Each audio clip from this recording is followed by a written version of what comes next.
வணக்கம். இது தாத்தாப்பட்டி life style. இன்றைக்கி என்ன பார்க்க போகிறோம்னா பாக்கியலட்சுமி நாடகத்தை பற்றி தான். பாக்கியலட்சுமி நாடகத்தில் இன்றைக்கி கல்யாணம் முடிஞ்சிருக்கு இனியாவுக்கு. ஆனால் அதுக்கு காரணம் என்னென்னா, அந்த பேண்டு பேப்பரில் வெறும் ஒன்றுமே எழுதாத ஒரு பேப்பரில் கையெழுத்து கேட்குறாங்க.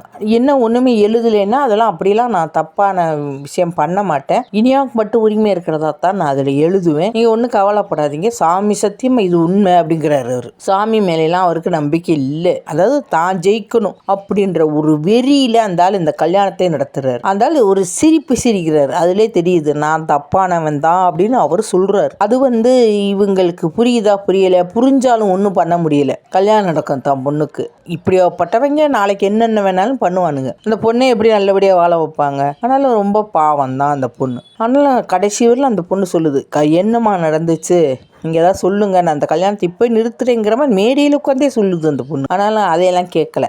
அப்புறம் இந்த ஈஸ்வரி அம்மா புருஷனுடைய ஃபோட்டோவை காட்டி, இந்த பாருங்க உங்கள் பேத்தி கல்யாணம் நடக்குது, நான் நினச்சபடியே நடக்குது அப்படின்னு ஃபோட்டோவை கொண்டு போய் காமிக்குது. அவர் ஃபோட்டோவிலிருந்து பார்க்குறாராமா இந்த அம்மா பண்ணுற அக்கிரமத்தை. அப்புறம் அதோட அப்படி கல்யாணம் முடியுது. அதுக்கு முன்னாடி ஒரு இடத்துல பாக்கியலட்சுமி சோகமாக நைட்டு உட்காந்துருக்கும்போது அந்த மாப்பிள்ளை பையன் போய் ஆண்டி சோகமாலாம் உட்காந்துருக்காதே, உங்கள் பொண்ணை நான் நல்லா பார்த்துப்பேன்னு சொல்லிட்டு ஒரு உறுதிமொழியை மாதிரி கொடுக்குறாப்புல. கவலைப்படாதீங்க, உங்கள் பொண்ணை நல்லா வச்சுப்பேன் அப்படின்னு பையன் சொல்கிறாப்புல. சொன்னாலும் சொல்லாட்டாலும் அந்த ஆள் சம்மந்தியாக இருக்கிறவர் கொஞ்சம் டேஞ்சரான ஆள். அதர்மம் ஜெயிச்சதா ஒரு கல்யாணத்தை முடிச்சிருக்காங்க. அதர்மம் ஜெயிக்க வச்சு கல்யாணம் முடிச்சிருக்காங்க.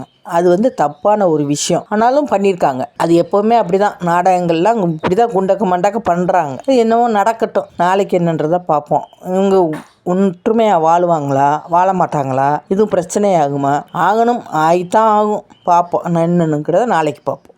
வணக்கம்.